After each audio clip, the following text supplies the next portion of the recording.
രണ്ടാമത്തെ കാര്യം, മലപ്പുറം പ്രശ്നം ഇപ്പോഴും ഉന്നയിച്ചുകൊണ്ടിരിക്കുകയാണ്. ഇന്നലെ വി.ഡി. സതീശന്റെ പ്രധാനപ്പെട്ട പോയിന്റ് അതാണ്. മലപ്പുറം ജില്ല രൂപീകരിച്ചാൽ അത് കുട്ടി പാകിസ്ഥാനാവുമെന്ന് പറഞ്ഞവരാ കോൺഗ്രസ്.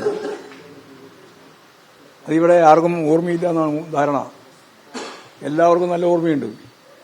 1967 ഗവൺമെന്റ് ഇവിടെ മലപ്പുറം ജില്ല രൂപീകരിക്കാൻ തീരുമാനിച്ചപ്പോൾ അതിനെതിരായി വഴിക്കടവെന്ന് സത്യാഗ്രഹം ആരംഭിക്കുകയും അവിടുന്ന് പ്രകടനം ആരംഭിച്ച് കോഴിക്കോടേക്ക് മാർച്ച് ചെയ്യുകയും ചെയ്തിട്ടുള്ള ആളാണ് ഇന്നത്തെ സ്ഥാനാർത്ഥിയുടെ പിതാവ്.